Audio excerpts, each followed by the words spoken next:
Hi friends, you welcome to Shah Institute. We will discuss today's current affairs. వీటిలో భాగంగా మనకి cup కొట్టి 50 ఏళ్ళు దేనికి రిలేటెడ్ కప్ అది ఏంటి అనేది విషయాలు చూద్దాం. తర్వాత వినియోగదారుల హక్కుల దినోత్సవం కన్జ్యూమర్ రైట్స్ డే కదా, కన్జ్యూమర్ రైట్స్ డే దీని గురించి డిస్కస్ చేద్దాం. తర్వాత Tata communications new chairman NBA చరిత్రలో తొలి ప్లేయర్, స్పెషల్ ప్లేయర్ ఒకరు ఉన్నారు, అతని గురించి డిస్కస్ చేద్దాం. మాదక ద్రవ్యాల అక్రమ రవాణా, తర్వాత ఎన్బీసీకి ఒలింపిక్స్ మీడియా హక్కులు, ఇవి మనకి వార్తలో ఉన్న కొన్ని ముఖ్యాంశాలు. వీటితో పాటు ఇంకొన్ని ఎడిషనల్గా కూడా డిస్కస్ చేద్దాం. వాటిలో భాగంగా మనం ఒకసారి చూస్తే ఫస్ట్ చూద్దాం మాదక ద్రవ్యాల అక్రమ రవాణా. మాదక ద్రవ్యాలు, సో మనకి ఈ న్యూస్ అంటే దీనికి రిలేటెడ్గా మనకి ఏంటి అవసరం అని అంటే వార్తలు ఏ రాష్ట్రాలు ఏ పొజిషన్లో ఉన్నాయని తెలుసుకోవడం కోసం అనమాట. మాదక ద్రవ్యాల్లో రీసెంట్గా మనం కనుక చూస్తే న్యూస్లో కనుక చూస్తే మనకి కన్నడ యాక్ట్రెస్ రన్యా రావు ఒక ఆవిడ ఈ గోల్డ్ స్మగ్లింగ్లో న్యూస్లో ఉన్నారు. ఆవిడ ఇది మాదక ద్రవ్యాలు. నేను ఇక్కడ మాట్లాడుతోంది గోల్డ్ అనమాట. గోల్డ్ స్మగ్లింగ్లో కన్నడ యాక్ట్రెస్ రన్యా రావు అని ఉన్నారు.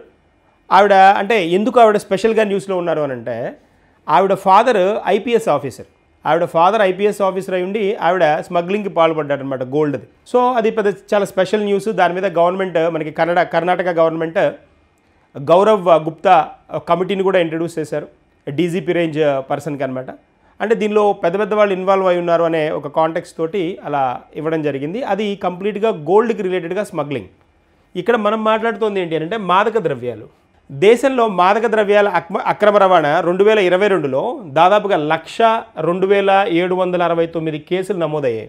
2023లో కూడా ఇంకా అంతకంటే ఎక్కువ అనమాట, 1,09,546 కేసులు నమోదయ్యాయి అనమాట. మాదక ద్రవ్యాలు, గంజాయి లాంటివి, తర్వాత నెక్స్ట్ కొకైన్ లాంటివి, ఇలాంటివి అనమాట. సో వీటిల్లో అంటే మనకి ఈ లిస్టులో కనుక మనం చూస్తే ఈ 2022, 23, 24 ఈ మూడేళ్లలో మొత్తం కేసుల్లో శిక్షలు పడిన వారు కేవలం 268 మంది. అన్నెన్ని కేసులు వస్తే వాటిల్లో శిక్ష పడింది 268. అది 5 డిజిట్ల నెంబర్, ఇక్కడ ఉన్నవి 5 డిజిట్ నెంబర్స్. 2024లో అయితే తక్కువ 5 డిజిట్ నెంబర్ కనిపిస్తోంది. 2023, 22లో 6 డిజిట్ నెంబర్స్ ఇవి. బట్ ఇక్కడ కేసు వాళ్ళకి శిక్ష పడిన వాళ్ళు ఎంతమంది అంటే 3 డిజిట్ నెంబర్ 268. ఎంత తక్కువ చూడండి, ఎంత పర్సంటేజ్ చూడండి దానిలో. ఓకేనా, దట్ ఇస్ వన్. తర్వాత ఇక్కడ ఏపీలో 2023లో 1749 కేసులు నమోదైతే 2023 ఏపీ కదా, 1749 కేసులు నమోదైతే 2024కి వచ్చేటప్పటికి ఇవి 1869 కేసులు అయ్యాయి అన్నమాట. వీటిలో ఈ లిస్టులో మాదక ద్రవ్యాల అక్రమ రవాణాలో మన దేశంలోనే హయ్యెస్ట్ కేసెస్ నమోదవుతుంది ఎక్కడ అంటే 2024లో అయిన నమోదైన కేసుల్లో మనకి కేరళ మొదటి స్థానంలో ఉంది. కేరళ ఫస్ట్ పొజిషన్లో ఉంది. అంటే ఇక్కడ మాదక ద్రవ్యాలే కాదు, గోల్డ్ స్మగ్లింగ్ కూడా కర్ణాటక, కేరళ ప్రాంతాలకి ఎక్కువ ఉంటుంది. అంటే వాళ్ళకి దుబాయ్ నుంచి తక్కువ కాస్ట్కి గోల్డ్ దొరుకుతుందన్నమాట. కాబట్టి అందుకనే మనకి చూస్తే మన దేశంలో ఈ జాయ్ అలుకాస్, తర్వాత నెక్స్ట్ ఈ పేరు పొందిన ఏవేవైతే జ్యువెలరీ షాప్స్ ఉన్నాయో అవి మొత్తం కేరళ, తమిళనాడు, కర్ణాటకకు సంబంధించినవే ఉంటాయి. వాళ్ళకి గోల్డ్ తక్కువ కాస్ట్కి వాళ్ళు కొంటారు దుబాయ్ నుంచి. సో అలాంటి అవకాశం ఉంది వాళ్ళకి. ఎనీవేస్ ఇక్కడ మాదక ద్రవ్యాల అక్రమ రవాణాలో కేరళ మొదటి స్థానంలో ఉంటే, ఫస్ట్ పొజిషన్లో ఉంటే, సెకండ్ పొజిషన్లో పంజాబ్ ఉందన్నమాట. పంజాబ్ అసలు ఇక్కడికి కేసెస్ డిఫరెన్స్ చూడండి. కేరళ 27,000 కేసులు అయితే 2024లో, పంజాబ్లో 9,000 కేసులు, సెకండ్ పొజిషన్కి 9,000. అంటే దాదాపుగా 1/3 దీనిలో తక్కువ అనమాట. అంటే 27/3 వేస్తే 27,000/3 వేస్తే 9,000 వస్తుంది కదా, అంటే అంత తక్కువ. 1/3 కేసులకే ఇది సెకండ్ పొజిషన్లో ఉంది. మహారాష్ట్ర వచ్చేటప్పటికి 7,536 కేసులు, ఉత్తరప్రదేశ్ 6,204 కేసులు, రాజస్థాన్ 5,462. ఇలా మనకి ఈ టాప్ 3 గుర్తుంచుకోండి, ఇంపార్టెంట్ అక్కడ కేరళ, పంజాబ్, మహారాష్ట్ర. దేనిలో మాదక ద్రవ్యాల అక్రమ రవాణాలో ఫస్ట్, సెకండ్, థర్డ్ పొజిషన్. దీనిలో తెలంగాణ ఉంది కానీ ఆంధ్రప్రదేశ్ టాప్ లిస్టులో లేదు. తెలంగాణ వచ్చేటప్పటికి మనకి 8th పొజిషన్లో ఉంది. తెలంగాణ 8వ స్థానంలో ఉంది. 8వ స్థానంలో 2,387 కేసులతోటి 8వ స్థానంలో ఉంది. ఇక్కడ ఆంధ్రప్రదేశ్ వచ్చేటప్పటికి 2024 ఇదిగోండి 2024లో 1869 కేసులు నమోదయ్యాయి. కేరళలో అత్యధికంగా నమోదయ్యాయి అనేది మనకి హైలైట్ అయిన పాయింట్ అన్నమాట. కాబట్టి గుర్తుంచుకోవాల్సింది ఏంటి, ఈ 3 ఖచ్చితంగా గుర్తుంచుకోవాల్సినవి. కేరళ, పంజాబ్, మహారాష్ట్ర ఫస్ట్ 3 పొజిషన్స్లో ఉన్నవి. ఓకేనా, దట్ ఇస్ వన్. తెలుగు రాష్ట్రాల్లో తెలంగాణ 8వ స్థానంలో ఉందనేది గుర్తుంచుకోవాలి. ఇది మనకి ఒక న్యూస్. ఇది తర్వాత నెక్స్ట్ వన్కి వెళ్దాం. నెక్స్ట్ చూద్దాం. 4003 పాయింట్స్, 4003 పాయింటర్లు సాధించిన స్టీఫెన్ కర్రీ. ఈ స్టీఫెన్ కర్రీ అనే అతను, స్టీఫెన్ కర్రీ అనమాట. స్టీఫెన్ ఇతను అమెరికా బాస్కెట్బాల్ ప్లేయర్ అనమాట. America basketball player. మనకి NBA హిస్టరీలోనే ఒక అరుదైన రికార్డ్ని ఇతను కైవసం చేసుకున్నాడు అనమాట. ఇతను అలా కైవసం చేసుకున్న తొలి ప్లేయర్ కూడా ఇతనే. నేషనల్ బాస్కెట్బాల్ అసోసియేషన్ వాళ్ళకుంటే, జాతీయ బాస్కెట్బాల్ సంఘం అనమాట అది. నేషనల్ బాస్కెట్బాల్ అసోసియేషన్ హిస్టరీలోనే మొట్టమొదటిగా ఈ రికార్డు రీచ్ అయిన పర్సన్ ఇతను. ఏంటి అతను ఆ రికార్డ్ అంటే, ఇగోండి మనకి ఈ పాయింట్ అర్థం అవ్వాలి అని అంటే, అసలు రికార్డ్ అతను సాధించిన రికార్డ్ అర్థం అవ్వాలంటే ఈ బాస్కెట్బాల్ కోర్టులో కొన్ని పాయింట్లు ఐడియా అవ్వాలి. ఎక్కువ పాయింట్స్ నేను ఇక్కడ టచ్ చేయను, కానీ ఇది ఒక్క పాయింట్ తెలియాలి. ఇక్కడ మనకు కనిపిస్తుంది కదా, దీన్ని 3 పాయింట్ కార్నర్ అంటారు, ఆర్ 3 పాయింట్ లైన్ అంటారు. అంటే ఇది బాస్కెట్, ఈ కార్నర్ నుంచి బాల్ని ఈ బాస్కెట్లోకి వేసే ప్రక్రియ, దాన్నే 3 పాయింట్ లైన్ అంటారు. ఒకప్పుడు ఇలాంటి క్వశ్చన్స్ కూడా అడిగేవాడు ఎగ్జామ్లో. ఎలా అడిగేవాడు అంటే, 3 పాయింట్ లైన్ అనేది ఏ క్రీడకు సంబంధించిన పదం అని అడుగుతాడు. వైడ్ బాల్ అన్నాం అనుకోండి, క్రికెట్కి సంబంధించింది, తెలిసిపోతుంది ఈజీగానే. తర్వాత ఇలాంటి వాటిల్లో, బాస్కెట్బాల్లో, ఫుట్బాల్లో వాడే పదాలని ఏమడిగేవాడంటే, ఇది ఏ స్పోర్ట్కి సంబంధించింది అని అడిగేవాడు. సో ఇప్పుడు కూడా ఛాన్స్ ఉంది. 3 పాయింట్ లైన్ అని, బౌండరీ లైన్ అని, ఫ్రీ త్రో లైన్ అని, తర్వాత బ్యాక్ బోర్డ్ అంటారు దీన్ని. ఇది బ్యాక్ బోర్డ్, ఇది ఫ్రంట్ బోర్డ్ అంటాం. సో ఈ పదాలు వాడతారు. Boundary line, free throw line. Boundary line అనేది మనకి క్రికెట్లో కూడా వాడతాం. బౌండరీ అంటే 4 కదా. సో ఇక్కడ కూడా బౌండరీ లైన్ ఉంటుంది, బౌండరీ లైన్ అంటాం. అయితే ఈ పర్టికులర్ స్పోర్ట్లో ఏంటి అని అంటే, దీన్ని 3 పాయింట్ లైన్ అంటారు. ఈ 3 పాయింట్ లైన్ని నుంచి ఇక్కడికి బాస్కెట్లోకి బాల్ ఇతను 4000 సార్లు వేసాడు. అదే 3 పాయింట్ లైన్ 4000 టైమ్స్ అనమాట. 4000 3 పాయింటర్లని ఇతను క్యాచ్ చేశాడు. ఇతని లెక్కలో కౌంట్లోకి వచ్చిందనమాట. అంటే 4000 సార్లు అంటే ఈజీ కాదు కదా. ఆల్రెడీ రికార్డ్ ఎవరి పేరు మీద ఉంది అంటే, రికార్డ్ మనకి రే అలెన్ అనే పర్సన్ పేరు మీద రికార్డు ఉందనమాట. అతను 2973 సార్లు ఈ 3 పాయింట్ లైన్ నుంచి బాల్ని బాస్కెట్లో వేశాడు. ఇక్కడ ఇతని రికార్డ్ ఏంటి, ఇతని స్పెషాలిటీ ఏంటి, 4000 సార్లు. ఇంకా అసలు ఇవి టచ్ చేసే రికార్డు కాదనమాట. అంటే 4000 సార్లు కరెక్ట్గా ఆ బాస్కెట్లో పడే విధంగా ఈ 3 పాయింట్ లైన్ నుంచి బాల్ని బాస్కెట్లోకి వేసాడనమాట. That's a point. సో అలా ఇతను రికార్డు సాధించాడు. అమెరికన్ బాల్ స్టార్గా చెప్పుకుంటారు ఇతన్ని, చాలా స్పెషల్ పర్సన్. తర్వాత ఇక్కడ ఇతని టీం పేరు ఏంటి అంటే, గోల్డెన్ స్టేట్ వారియర్స్ టీం అనమాట. గోల్డెన్ స్టేట్ వారియర్స్ ఇతని టీం పేరు అనమాట. క్వశ్చన్ మనకి ఎలా పోస్ట్ చేస్తాడు, ఈ 4000 3 పాయింటర్లను కైవసం చేసుకున్న మొట్టమొదటి ప్లేయర్ ఎవరు, తొలి ప్లేయర్ ఎవరు NBA చరిత్రలో అని అడుగుతాడు. పేరెవరు మనకి, స్టీఫెన్ కర్రీ అనమాట. ఏ దేశస్థుడు, అమెరికా దేశస్థుడు. తర్వాత ఏ team, Golden State Warriors team. Already ఈ రికార్డు ఎవరి పేరు మీద ఉంది అని అంటే, మనకి 2973 3 పాయింటర్ లైన్తో, పాయింటర్స్ తోటి రే అలెన్ ఉన్నాడు. అతని రికార్డ్ని ఇతను బ్రేక్ చేశాడు. 4000 పాయింట్లు అంటే టచ్ చేయడానికి అసాధ్యమైన నెంబరే అనమాట. తర్వాత నెక్స్ట్ వన్కి వెళ్దాం. నెక్స్ట్ చూడండి, NBC. మనకి NBC న్యూస్లో ఉంది. నేషనల్ బ్రాడ్కాస్టింగ్ కంపెనీ అంటారు. US బేస్డ్ బ్రాడ్కాస్టింగ్ కంపెనీ అనమాట. US based broadcasting company. మనకి ఈ బ్రాడ్కాస్టింగ్ కంపెనీస్ కూడా అడుగుతూ ఉంటాడు. జనరల్గా మనం చూసే బ్రాడ్కాస్టింగ్ కంపెనీస్లో VI కనిపిస్తూ ఉంటుంది. ఈ క్రికెట్ ఈవెంట్స్కి వాటికి కనిపిస్తూ ఉంటుంది. తర్వాత మనకి బైజూస్ కూడా చాలా రోజులు కనిపించింది. బైజూస్ అంటే వీళ్ళు స్పాన్సరర్స్ అనమాట. ఒక టోర్నమెంట్ స్పాన్సరర్స్ వీళ్ళు, VI కానీ, బైజూస్ కానీ. తర్వాత పోతే మనకి చాలా రోజులు డిఫరెంట్ బ్రాండ్స్, జియో కూడా ఉంది. జియో కూడా చాలా రోజులు స్పాన్సరర్స్ అనమాట వీళ్ళు. ఎయిర్టెల్, వీళ్ళందరూ స్పాన్సరర్స్గా ఉంటారు. కానీ బ్రాడ్కాస్టింగ్ కంపెనీస్ కొన్ని ఉంటాయి. బ్రాడ్కాస్ట్ అంటే చేయడం అంటే ఏంటి అంటే, ఈ ప్రసారాలు ప్రత్యేకంగా జరిగే కొన్ని స్పోర్ట్స్ కానీ, కొన్ని ఈవెంట్స్ కానీ వీళ్ళు ఏం చేస్తారంటే, వాటికి హక్కులను కొనుక్కుంటారు. అంటే వాటి ప్రసార హక్కులను కొనుక్కుంటారు. అది ప్రసారం చేయడానికి ఇన్ని కోట్లు వీళ్ళు కట్టాల్సి వస్తుందన్నమాట. ఆ పర్టికులర్ స్పోర్ట్స్ ఈవెంట్స్కి ఎవరైతే ఉంటారో వాళ్ళకి కట్టాల్సి వస్తుంది. అలా మనకి NBC వచ్చేటప్పటికి వార్తల్లో ఉంది. నేషనల్ బ్రాడ్కాస్టింగ్ కంపెనీ అంటాం. ఇది నేషనల్ బ్రాడ్కాస్టింగ్ కంపెనీ, అమెరికాకు చెందిన కంపెనీ అనమాట. ఇది 2036 వరకు, 2036 దాకా కూడా, 2036 దాకా కూడా ఒలింపిక్ గేమ్స్ ఉంటాయి కదా, ఒలింపిక్స్ 2036 దాకా జరగబోయే ఒలింపిక్స్కి హక్కులని తీసేసుకుందనమాట, హక్కుల్ని కొనేసుకుంది. 2036 దాకా జరగబోయే, 2032లో ఉంది, 2032లో 2036లో జరగబోయే ఒలింపిక్స్ కన్నింటికి, అంటే 2036 దాకా జరగబోయే ఒలింపిక్స్ కన్నింటికి హక్కులను ఏం చేసిందనంటే కొనేసుకుంది. అందుకని వార్తల్లో ఉందన్నమాట. ఇంపార్టెంట్, ఇలాంటివి కూడా అడుగుతాడు. నేషనల్ బ్రాడ్కాస్టింగ్ కంపెనీ ఏ కంట్రీ? యుఎస్ అనమాట. ఒలింపిక్ గురించి మనం మాట్లాడుతున్నాం కాబట్టి మనకి ఒలింపిక్ ప్రెసిడెంట్, ఇప్పుడు ఐఓసి అంటాం కదా, ఒలింపిక్ కమిటీ, ఐఓసి అంటాం, ఇంటర్నేషనల్ ఒలింపిక్ కమిటీ అంటారు, ఇంటర్నేషనల్ ఒలింపిక్ కమిటీ. ఈ ఇంటర్నేషనల్ ఒలింపిక్ కమిటీ ప్రస్తుత ప్రెసిడెంట్ ఎవరు అంటే, ప్రెసిడెంట్ మనకి థామస్ బచ్ అనమాట, థామస్ బచ్ ఇతను అనమాట ప్రెసిడెంట్. ఇతను చాలా ప్రత్యేకత ఏంటి అంటే 2013 నుంచి ఇతనే ప్రెసిడెంట్గా ఉన్నారు. 2013 నుంచి ప్రస్తుతం ఇతనే ఉన్నారనమాట. 2025 ఈ సంవత్సరం ఇప్పటిదాకా ఉన్నారు. ఈ ఐఓసి వచ్చినప్పటికీ ఈ ఇంటర్నేషనల్ ఒలింపిక్ కమిటీ మనకి ప్రధాన కార్యాలయం, హెడ్ క్వార్టర్స్ ఎక్కడ ఉంది అని అంటే, ప్రధాన కార్యాలయం లాసేన్ ఉంది, లాసేన్ స్విట్జర్లాండ్లో ఉందన్నమాట, లాసేన్. సో ఇది మనకి ఖచ్చితంగా ఒలింపిక్స్కి తెలుసుకోవాల్సిన అంశం.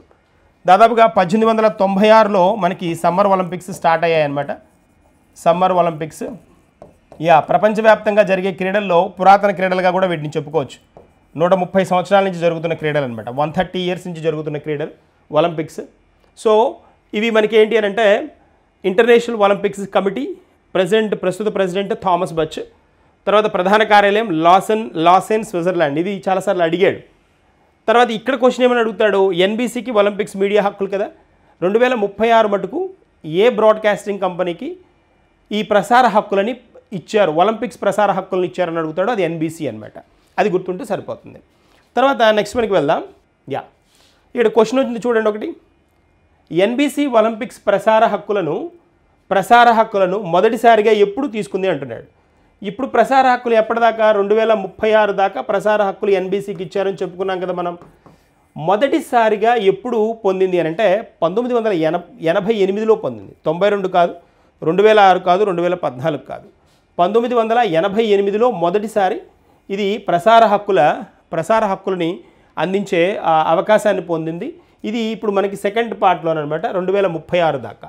సో మన ఆన్సర్ ఏమవుతుంది? Answer A is correct. Next మనకి వెళ్దాం. Tata communications new chairman. ఇది నియామకం కదా, అపాయింట్మెంట్. ఈ టాటా కమ్యూనికేషన్స్ అంటున్నాం. టాటా కమ్యూనికేషన్స్ అనేది ఈ టాటా గ్రూప్ సంస్థలలో ఒకటనమాట. మనకి టాటా గ్రూప్ సంస్థలు ఉన్నాయి కదా, ఒకసారి ఆ టాటా గ్రూప్ సంస్థలు చూద్దాం. ఈ టాటా గ్రూప్లో మనకి ఏ సంస్థలు ఉంటాయి? మనకి ఇప్పుడు మనం చూస్తున్న టాటా కమ్యూనికేషన్స్ ఉంటుంది, టాటా కమ్యూనికేషన్స్. అలాగే టాటా పవర్ ఉంది, టాటా స్టీల్ ఉంది. ఫేమస్ అనమాట ఇవన్నీ. టాటా పవర్, టాటా స్టీల్ ఇవన్నీ గ్రూప్లోవి, టాటా గ్రూప్లో ఉన్న సంస్థలు. టాటా స్టీల్ తర్వాత టీసీఎస్ అని విని ఉంటాం మనం, బాగా ప్రసిద్ధమైన కంపెనీ కదా, ఐటీ కంపెనీ కదా, టాటా కన్సల్టెన్సీ సర్వీసెస్ అనమాట, టీసీఎస్. ఇదంతా ఒక గ్రూప్గా భావిస్తాం. ఇదంతా టాటా గ్రూప్ కిందకు వచ్చేవే. దానిలో ఈ టాటా కమ్యూనికేషన్స్ ఉంది కదా, దీనికి కొత్త చైర్మన్ వచ్చారు. That's a point. Tata group head వేరుంటారు. టాటా గ్రూప్ హెడ్ అన్నారనుకోండి, ఈ టాటా గ్రూప్ హెడ్ అంటే ఈ మొత్తానికి హెడ్ అన్నట్టు. బట్ ఇక్కడ వచ్చిన న్యూ చైర్మన్ ఓన్లీ టాటా కమ్యూనికేషన్స్కి మాత్రమే చైర్మన్. టాటా కమ్యూనికేషన్కి వచ్చిన కొత్త న్యూ చైర్మన్ పేరు ఏంటి అంటే గణేషన్ సుబ్రమణ్యన్ అనమాట. గణేష్ సుబ్రమణ్యన్ ఇతను కొత్త చైర్మన్ అనమాట. దేనికి? టాటా కమ్యూనికేషన్స్కి. బీ క్లియర్, టాటా కమ్యూనికేషన్స్కి మాత్రమే. టాటా గ్రూప్కి హెడ్ అని అడిగాడు అనుకోండి, మార్పు మళ్ళీ.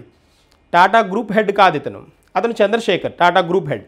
ఇక్కడ ఈ టాటా గ్రూప్ ఏంటి అని అంటే మనకి 2002లో ఈ టాటా కమ్యూనికేషన్స్ వార్తల్లో ఎక్కడుంది అని అంటే విఎస్ఎన్ఎల్, ఎంటీఎన్ఎల్ అని మనకి 2 కమ్యూనికేషన్ ఎంటీఎన్ఎల్ అని 2 కమ్యూనికేషన్ సంస్థలు ఉండేవి. ఇవి 2 ప్రభుత్వ సంస్థలు అనమాట. ఈ విఎస్ఎన్ఎల్ వచ్చేటప్పటికి ఈ టాటా కమ్యూనికేషన్స్ ఈ విఎస్ఎన్ఎల్ కొనేసింది. ఈ ఎంటీఎన్ఎల్ని బిఎస్ఎన్ఎల్ సబ్సిడరీగా తీసుకున్నారు. చాలా చాలా ఇంపార్టెంట్ పాయింట్ ఇది. ఈ బిఎస్ఎన్ఎల్ని భారత్ సంచార్ నిగమ్ లిమిటెడ్ ఉంది కదా మనకి, ఈ బిఎస్ఎన్ఎల్ సబ్సిడరీగా పనిచేస్తోంది ఎంటీఎన్ఎల్, మహానగర్ టెలికమ్యూనికేషన్స్ లిమిటెడ్ అనమాట. ఇది వచ్చేటప్పటికి ఏంటి అంటే విఎస్ఎన్ఎల్ విదేశీ సంచార్ నిగమ్ లిమిటెడ్ అంటాం. విదేశీ సంచార్ నిగమ్ లిమిటెడ్. దీన్ని విదేశీ సంచార్ నిగమ్ లిమిటెడ్ అనేది ఇది గవర్నమెంట్ ఆర్గనైజేషన్. దీన్ని 2002లో టాటా కమ్యూనికేషన్స్ ఎక్వైర్ చేసుకుందనమాట. ఇది గుర్తుండాలి. విఎస్ఎన్ఎల్ టాటా కమ్యూనికేషన్స్లోకి, ఎంటీఎన్ఎల్ వచ్చేటప్పటికి బిఎస్ఎన్ఎల్లోకి అనమాట. That's a point. సో ఎలాగో ప్రైవేట్ సంస్థ ఇది, కానీ గవర్నమెంట్కి చాలా ఫేవర్గా నడుస్తూ ఉంటుంది అనమాట. అంటే లాభాపేక్ష తక్కువగా ఎక్కువ మందికి ఎంప్లాయ్మెంట్ ఇవ్వడం, తర్వాత ఫిలాంథ్రోపిస్ట్ కార్యక్రమాల్లో ఉండడం, దానాలు చేయడం, ఇలాంటి వాటిలో బాగా యాక్టివ్గా ఉండే ఒక గ్రూప్ అనమాట టాటా గ్రూప్. ఇక్కడ మనం టాటా గ్రూప్లో ఇంకొక పాయింట్ చూద్దాం. టాటా గ్రూప్కి సంబంధించి ఇక్కడ కనిపిస్తున్నారు చూడండి. వీళ్ళందరూ టాటా గ్రూప్ చైర్మన్స్ అనమాట. వీళ్ళందరూ టాటా గ్రూప్ చైర్మన్స్గా పనిచేసిన వాళ్ళు ఓవర్ ద ఇయర్స్. మనకి బాగా తెలిసిన పర్సన్ ఎవరంటే ఇదిగోండి ఈయన రతన్ టాటా. మనకి బాగా తెలుసు, రతన్ టాటా బాగా తెలుసు కదా, చాలా ఫేమస్ పర్సన్ కూడా కదా. 2024 అంటే 17 దాకా ఈయన పనిచేసిందనమాట. ఫస్ట్ అసలు మనకి ఈ గ్రూప్ హెడ్ ఎవరు అని అంటే మనకి జేఎన్ టాటా అనమాట. జేఎన్ టాటా, ఆయన తర్వాత డోర్బ్జీ టాటా, తర్వాత నౌరోజీ, ఇక్కడ జేఆర్డి టాటా. ఇక్కడ నుంచి బాగా అంటే ఈ మనకి గవర్నమెంట్ పార్ట్లో కూడా చాలా క్లియర్గా కనిపిస్తూ వచ్చిన వాళ్ళు ఈ పర్సన్ నుంచి. తర్వాత మనకి ఇదిగోండి రతన్ టాటా ముందు 1991 నుంచి 2012 దాకా హెడ్ ఆయనే ఉన్నారు. తర్వాత మళ్ళీ సైరస్ మిస్త్రీ చనిపోయిన తర్వాత, ఈయన రోడ్ యాక్సిడెంట్లో చనిపోతాడు సైరస్ మిస్త్రీ. ఈ సైరస్ మిస్త్రీ చనిపోయిన తర్వాత మళ్ళీ పగ్గాలు తీసుకుంటాడనమాట. తర్వాత ఈ టాటా మనకి రీసెంట్గా చనిపోయారు కదా, ఈయన చనిపోయిన తర్వాత వీటిని ప్రజెంట్ మనకి 2017 తర్వాత 2017 అంటే ఈయన ఉన్నప్పటి నుంచి తీసుకున్నారు. తర్వాత కంప్లీట్గా ఇతను హ్యాండ్ ఓవర్లోకి వచ్చేసింది. ఎన్ చంద్రశేఖరన్ అనమాట. ఎన్ చంద్రశేఖరన్ టాటా గ్రూప్ చైర్మన్ అనమాట. ఇది గుర్తుంచుకోండి. ఇతను టాటా గ్రూప్ చైర్మన్. ఇందాక చూసిన గణేష్ సుబ్రహ్మణ్యన్ టాటా టెలికమ్యూనికేషన్స్కి హెడ్ చైర్మన్. వీళ్ళలో ఈ ఎన్ చంద్రశేఖరన్ ఉన్నారు కదా, అంటే ప్రజెంట్ ఉన్న ఎన్ చంద్రశేఖరన్కి ఒక ప్రత్యేకత కూడా ఉంది. ఏంటి అని అంటే ఇక్కడ మనకున్న ఈ గ్రూప్ చైర్మన్స్ ఎవరైతే టాటా గ్రూప్ చైర్మన్స్ ఉన్నారో వీళ్ళందరూ పార్సీకి చెందిన వాళ్ళు అనమాట. పార్సీస్ అనమాట. పార్సీ కమ్యూనిటీకి చెందిన వాళ్ళు అనమాట. బట్ ఇతను ఒక్కడే నాన్ పార్సీ కాని ఏకైక వ్యక్తి ఎవరు అని అంటే ఏకైక వ్యక్తి ఎవరు అంటే ఎన్ చంద్రశేఖరన్. వీళ్ళందరూ పార్సీస్ అనమాట. పార్సీ కమ్యూనిటీ మనకు తెలుసు కదా, చాలా తక్కువ లిమిటెడ్గా ఉన్నారు. ఇండియాలో చాలా లిమిటెడ్ పీపులే ఉంటారు, వేలల్లోనే ఉంటారు. సో ఆ గ్రూప్ నుంచి వచ్చిన పర్సన్స్ అనమాట వీళ్ళు, పార్సీస్ అనమాట. Only non Parsi Tata group chairman ఎవరు అంటే ఎన్ చంద్రశేఖరన్. ప్రజెంట్ చైర్మన్ కూడా అతనే. తర్వాత నెక్స్ట్ మనకి వెళ్దాం. నెక్స్ట్ స్పెషల్ పర్సన్ గురించి మనం ఇప్పుడు డిస్కస్ చేయబోతున్నాం. ఇతనికి తెలుగు రాష్ట్రాల్లో ఇతని గురించి స్పెషల్గా చెప్పాల్సిన అవసరం లేని పర్సన్. తెలుగు రాష్ట్రాలే కాదు, ప్రపంచవ్యాప్తంగా చాలా సుప్రసిద్ధుడు కూడా. మెగాస్టార్ చిరంజీవి కదా. బ్రిటన్ పార్లమెంట్లో మెగాస్టార్కి ఒక స్పెషల్ అవార్డుని అనౌన్స్ చేశారు వాళ్ళు. యూకే పార్లమెంట్ స్పెషల్ అవార్డుని అనౌన్స్ చేశారు. అంటే అవార్డులకు నెంబర్ ఆఫ్ అవార్డు తీసుకున్న చిరంజీవికి ఇది చాలా ప్రత్యేకమైన అవార్డుగా చెప్పాలి. అంటే ఒక దేశ పార్లమెంట్లో అత్యున్నతమైన అవార్డుని ఇవ్వడం అనేది చాలా ప్రత్యేకమైనది. అందులో లైఫ్ అచీవ్మెంట్ అవార్డుని, స్పెషల్ అవార్డుని ఇతనికి అనౌన్స్ చేసింది యూకే గవర్నమెంట్. యూకే పార్లమెంట్ వాళ్ళకి ఫస్ట్ టైం ఇస్తున్న అవార్డు అది, లైఫ్ అచీవ్మెంట్ అవార్డు ఒక పర్సన్కి, అది ఇండియన్ ఆరిజిన్కి పర్సన్కి ఇవ్వడం మొట్టమొదటిసారి. మనకి యూకే పార్లమెంట్ అనగానే హౌస్ ఆఫ్ కామన్స్ అని, హౌస్ ఆఫ్ లార్డ్స్ అని ఉంటారు. సేమ్ మనకి లోక్సభ రాజ్యసభ ఉన్నట్టుగానే వాళ్ళకి హౌస్ ఆఫ్ కామన్స్ అంటే లోక్సభ, మనకి హౌస్ ఆఫ్ లార్డ్స్ అంటే ఏంటంటే రాజ్యసభ అని ఉంటుంది. హౌస్ ఆఫ్ కామన్స్లో ఈయనకి ఆ అవార్డుని ఇవ్వడానికి నిశ్చయించారనమాట మనకి మార్చి 19న. ఓకేనా. సో అందుకని మనకి న్యూస్లో ఉన్నారు. ఏ కంట్రీ అనేది తెలుసుకోవాలి కదా, ఏ కంట్రీ అని తెలియాలి. దెన్ యూకే పార్లమెంట్ అఫీషియల్గా అనౌన్స్ చేసింది. సో ఈ సందర్భంగా మనం ఏం చేద్దామనంటే, చిరంజీవి గురించి అందరికీ తెలిసిందే, స్పెషల్గా చెప్పక్కర్లేదు, కానీ కరెంట్ అఫైర్స్ ఫ్యాకల్టీగా కొన్ని పాయింట్లు యాడ్ చేయాలి కదా. సో దాన్ని ఒకసారి చూద్దాం. సో ఇక్కడ ఉన్న వాటిలో అంటే ఇతనికి వచ్చిన అత్యుత్తమ అవార్డుల్లో చాలా స్పెషల్ అవార్డ్స్లో ఇదిగోండి ఇక్కడ కనిపిస్తుంది చూడండి మనకి 2024లో 2024 అక్కినేని అంతర్జాతీయ అవార్డు, అక్కినేని అంతర్జాతీయ అవార్డు, అక్కినేని నాగేశ్వరరావు పేరు మీదుగా ఇచ్చే అవార్డుని దాని లైఫ్ టైమ్ అచీవ్మెంట్ అవార్డు 2024 దాని అక్కినేని అంతర్జాతీయ అవార్డుని చిరంజీవికి ఇవ్వడం జరిగింది. అది అమితాబ్ బచ్చన్ చిరంజీవికి ఇవ్వడం స్పెషల్ వన్ అది. తర్వాత నెక్స్ట్ ఇదిగోండి ఇక్కడ కనిపిస్తుంది కదా 2024లోనే ఇంకొక స్పెషల్ అవార్డు 2024కు గాను అనౌన్స్ చేసిన 2025లో అనౌన్స్ చేసిన పద్మవిభూషణ్ కదా ఇదొక అవార్డు. తర్వాత 2024లోనే గిన్నిస్ బుక్ రికార్డు కూడా రీచ్ అయ్యారు కదా. ఏంటి అంటే 40 ఏళ్ళు పైన 40 ఏళ్ల నుంచి ఇండస్ట్రీలో డ్యాన్స్ చేస్తూ ఇంకా కూడా కెరీర్ కొనసాగుతున్న ఏకైక నటుడుగా ఇతనికి గిన్నిస్ రికార్డులో కూడా ఎక్కారు 2024లో అనమాట. తర్వాత ఇది మనకు వచ్చేటప్పటికి 2006లో పద్మభూషణ్ రిసీవ్ చేసుకున్నారు. 2006 పద్మభూషణ్, 2024 పద్మవిభూషణ్. ఓకేనా. తర్వాత ఇది వచ్చేటప్పటికి 2022లో 2022లో IFFI international film festival of India ఇచ్చిన లైఫ్ టైమ్ అచీవ్మెంట్ అవార్డు. ఇది కూడా స్పెషల్ అవార్డే. ఇవి చెప్పుకున్న అంటే అతనికి వచ్చిన అవార్డ్స్లో అతని సుదీర్ఘమైన ఈ సినిమా హిస్టరీలో సినిమా పార్ట్లో అతనికి స్పెషల్గా వచ్చిన అవార్డులు అనమాట ఇవి. ఒకసారి నేను మళ్ళీ రిపీట్ చేస్తున్నాను. 2024 గిన్నిస్ రికార్డు, ఎక్కువ సంవత్సరాలు ఈ ఫీల్డ్లో ఉన్నందుకు, సినిమా ఫీల్డ్లో ఉండి డాన్సెస్ని కంటిన్యూ చేసినందుకు. తర్వాత 2024 పద్మవిభూషణ్, 24 పద్మవిభూషణ్ని 2025లో అనౌన్స్ చేశారు. ఓకేనా.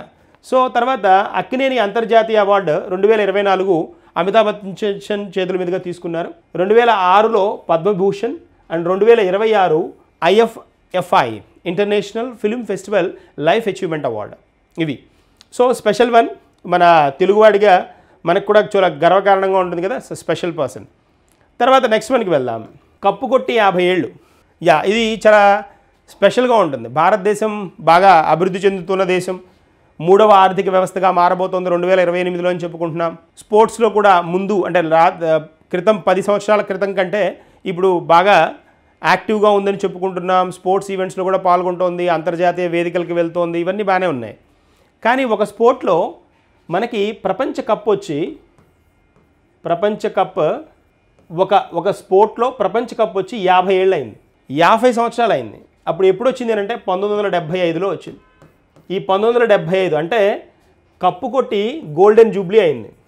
గోల్డెన్ జూబ్లీ అంటే 50 సంవత్సరాలు కదా.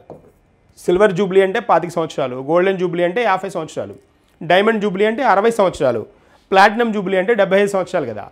సో ఇక్కడ ఒక కప్పు కొట్టి మనకి 50 ఏళ్ళు అయింది. ఏ స్పోర్ట్ అది అని అంటే హాకీ. మనం హాకీలో చాలా యాక్టివ్గా ఉన్నామేమో అనుకుంటుంటాం, లేదు. మనం కప్పు కొట్టి 50 ఏళ్ళు అయింది. ప్రపంచ కప్పు కొట్టి 50 ఏళ్ళు అయింది. నార్మల్ కప్పులు కాదు, నార్మల్గా మనం గెలుస్తున్నాం ఓకే, కానీ ప్రపంచ కప్పు గెలిచి 50 ఏళ్ళు అయింది భారత్కి. ఎప్పుడు అని అంటే అజిత్ పాల్ సింగ్ ఇక్కడ కనిపిస్తున్నారు కదా, ఈ అజిత్ పాల్ సింగ్ కెప్టెన్గా 1975లో మనం కప్పు కొట్టాం. ఈ అఫీషియల్గా ప్రపంచ హాకీ స్టార్ట్ అయింది 1971 నుంచి అనమాట.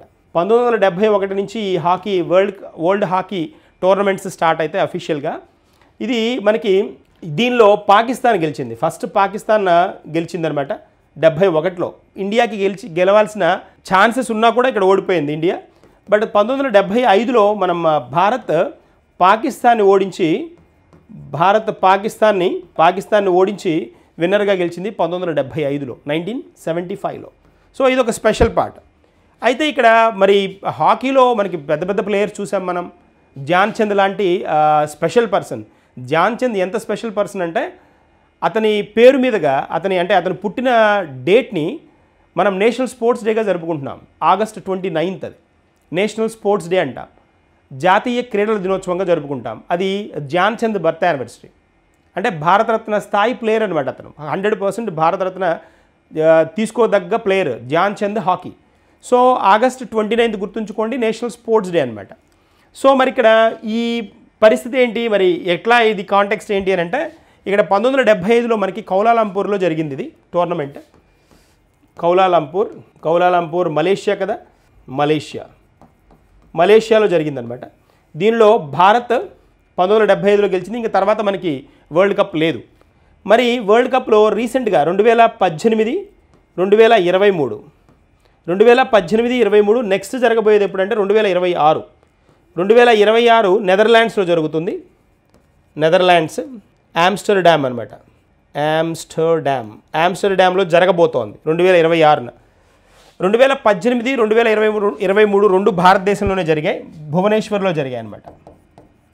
భువనేశ్వర్ ఒడిస్సా కదా, ఒడిస్సా భువనేశ్వర్లో 2018, 2023 రెండు ఇక్కడే జరిగాయి, ఇండియాలోనే జరిగాయి. బట్ మరి హయ్యెస్ట్ ఎవరు ఈ వీటిలో? హాకీలో మరి ఇండియా ఒక్కసారి ఒకటే కప్పు కదా, మరి హయ్యెస్ట్ ఎవరు అంటే హయ్యెస్ట్ చెప్తే మీకు లైఫ్ లాంగ్ గుర్తుంటుంది అనమాట. అలాంటి కంట్రీ అది, స్పెషల్ కంట్రీ, గెస్ట్ చేయలేరు కూడా అనమాట. అదే ఆ కంట్రీ అని చెప్తే కూడా డైజెస్ట్ అవ్వదనమాట. ఈ కంట్రీనే అనిపిస్తుంది. దట్ ఈస్ పాకిస్తాన్ ఇప్పటి వరకు హయ్యెస్ట్ 4 ప్రపంచ కప్పులు తీసుకుంది హాకీలో. హయ్యెస్ట్ ఇదే ఉంది. తర్వాత థర్డ్ అంటే 3 ప్రపంచ కప్పులు వచ్చిన కంట్రీలు చాలా ఉన్నాయి. నెదర్లాండ్స్కి 3, నెదర్లాండ్స్ 3 కప్పులు. ఆస్ట్రేలియా కూడా ఉంది ఈ లిస్టులో. ఆస్ట్రేలియాతో పాటు జర్మనీ ఈ మూడింటికి 3 కప్పులు అనమాట, 3 ప్రపంచ కప్పులు. పాకిస్తాన్కి హయ్యెస్ట్ 4 కప్పులు. సో అది స్పెషల్ వన్ ఇది. అందుకనే కప్పు కొట్టి 50 ఏళ్ళు అయింది అని స్పెషల్గా మనం దీని గురించి డిస్కస్ చేయడం జరిగింది. గుర్తుంచుకోవాల్సిన అంశం. తర్వాత ఇది కూడా గుర్తుంచుకోండి, ఆగస్టు 29 నేషనల్ స్పోర్ట్స్ డే, జాతీయ క్రీడా దినోత్సవం, స్పెషల్ డే అనమాట. That is one. తర్వాత మరి నెక్స్ట్ వన్కి వెళ్దాం. వినియోగదారుల హక్కుల దినోత్సవం, కన్జ్యూమర్ రైట్స్ డే కదా, CRD కదా, కన్జ్యూమర్ రైట్స్ డే. వినియోగదారులు అంటే ఒక వస్తువుని కొనేవాళ్ళు కదా.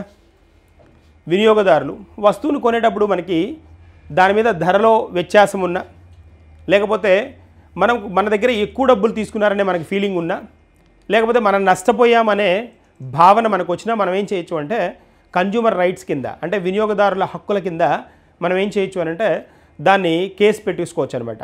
ఈ వినియోగదారుల హక్కులకి చట్టం కూడా ఉంది మనకి. వినియోగదారుల హక్కుల చట్టాలు కూడా ఉన్నాయి. ఆ చట్టాలకు మనం రీచ్ అయ్యి ఏం చేయొచ్చు అని అంటే వీటి మీద కేసు ఫైల్ చేసుకునే అవకాశం ఉంటుందన్నమాట. సో అలాగ మనకి ఈ వినియోగదారుల హక్కుల దినోత్సవాన్ని మనం స్పెషల్గా మార్చి 15న జరుపుకుంటాం. మార్చి 15. దీనికి చాలా పెద్ద హిస్టరీనే ఉందన్నమాట. ఈ వినియోగదారుల హక్కుల దినోత్సవానికి చాలా పెద్ద హిస్టరీనే ఉంది. అంటే మనకి ఈ కాంటెక్స్ని 1962లో JF కెనడీ ఈయన US ప్రెసిడెంట్ అనమాట. ఈ భావన అంటే వినియోగదారుల హక్కుల గురించి ఖచ్చితంగా ఒక దినోత్సవాన్ని ఇంట్రడ్యూస్ చేయాలి అనే కాన్సెప్ట్ ఎవరిది అంటే JF కెనడీది అనమాట. ఈ JF కెనడీ అంటే ఎందుకు కావాలి అని అంటే అప్పుడున్న పరిస్థితుల్లో వినియోగదారుడు నష్టపోకూడదు అనేది ఉద్దేశం. ఎనీవేస్, అయితే ఇక్కడ ఒక స్పెషాలిటీ కూడా ఉంది. ఈ వినియోగదారుల హక్కులని ప్రపంచ స్థాయిలో అంటే దేశ స్థాయిలో, ప్రపంచ స్థాయిలో దాని గురించిన అవగాహన కలిగించాలని ప్రయత్నించిన మొదటి ప్రెసిడెంట్ కూడా కెనడీనే అవుతారు. చాలా స్పెషల్గా చెప్పుకోవాలి. తర్వాత దీనికి 1983లో ఈ మార్చి 15ని ఖచ్చితంగా కన్జ్యూమర్ రైట్స్ డేగా గుర్తించాలి అని ప్రపంచవ్యాప్తంగా ఆలోచించడం జరిగింది. దీన్ని అఫీషియల్గా 1988 నుంచి గుర్తిస్తున్నారు. 1988 నుంచి దీన్ని గుర్తిస్తున్నారు. మార్చి 15ని వినియోగదారుల హక్కుల దినోత్సవంగా, కన్జ్యూమర్ రైట్స్ డేగా. సో ఇక్కడ మనకి 2025కి వచ్చేటప్పటికి 2025 దీని ఇతివృత్తం ఏంటి అని అంటే 2025 ఇతివృత్తం a just transition to sustainable lifestyles. ఇది మనకి ఈ ఇయర్కి అనమాట, 2025కి ఇతివృత్తంగా చెప్పుకోవాలి దాన్ని. So consumer rights day important one, చాలాసార్లు అడిగాడు కూడా ఎగ్జామ్లో. కన్జ్యూమర్ రైట్స్ డే చాలాసార్లు అడిగాడు. దీనికి రిలేటెడ్గా మనం ఇంకే డే ఏం చెప్పుకోవచ్చు అంటే ఈ హక్కులకి సంబంధించే మనకి మానవ హక్కుల దినోత్సవం ఉంది. ఇవి కూడా మానవ హక్కులే, కానీ వినియోగదారులు ఎవరైతే ఉంటారో వస్తువులు కొన్నవాళ్ళ హక్కు ఇది, వినియోగదారుల హక్కు. మానవ హక్కులు కొన్ని ఉంటాయి, హ్యూమన్ రైట్స్ కొన్ని ఉంటాయి. వాటికి భంగం కలిగించకుండా చూసుకోవాల్సిన అవసరం కూడా ఉంది అని గుర్తుంచుకోవడం కోసం ఈ మానవ హక్కుల దినోత్సవం కూడా జరుపుకుంటాం మనం. హ్యూమన్ రైట్స్ డే అంటాం, HRD అంటారు. ఈ హ్యూమన్ రైట్స్ డేని మనం డిసెంబర్ 10న జరుపుకుంటాం. డిసెంబర్ 10న హ్యూమన్ రైట్స్ డేని జరుపుకుంటాం. Consumer rights day on March 15. Human rights day on December 10th. December 10th చాలా స్పెషల్ కూడా. ఆ December 10th మనకి ఈ నోబెల్ ప్రైజెస్ని అక్టోబర్ 23 లోపు అనౌన్స్ చేసేస్తారు ఎవరెవరికి ఇస్తున్నామని. వాటిని ఆ పర్సన్స్కి ఆ రోజు December 10th ఇస్తారనమాట. అక్టోబర్ మంత్లో నోబెల్ ప్రైజెస్ని అనౌన్స్ చేస్తారు. ఆల్ఫ్రెడ్ నోబెల్ ఉన్నారు కదా, నోబెల్ పేరు మీదుగా అనౌన్స్ చేసి వాటిని ఎప్పుడు వాళ్ళకి ఇవ్వడం జరుగుతుంది అంటే December 10th ఇవ్వడం జరుగుతుంది. హ్యూమన్ రైట్స్ డే రోజున ఇవ్వడం జరుగుతుంది అనమాట. స్పెషల్ టర్న్ అది. ఇవి గుర్తుంచుకోవాల్సిన అంశాలు. సో స్పెషల్గా ఇలాంటి డేస్ వచ్చినప్పుడు గుర్తుంచుకోండి. థీమ్ అడుగుతున్నాడు, థీమ్ మీద ఫోకస్ చేయండి. అంటే అన్నిటికీ థీమ్స్ గుర్తుంచుకోవడం కష్టమే, కానీ కొన్ని స్పెషల్ డేస్ మాత్రం ఖచ్చితంగా ఫోకస్ చేయండి. ఓకేనా? సో ఇది మనకి ఈరోజు కరెంట్ అఫైర్స్. నెక్స్ట్ సెషన్లో కలుద్దాం, ఇంకొన్ని కరెంట్ అఫైర్స్ డిస్కస్ చేద్దాం. Thank you and all the best.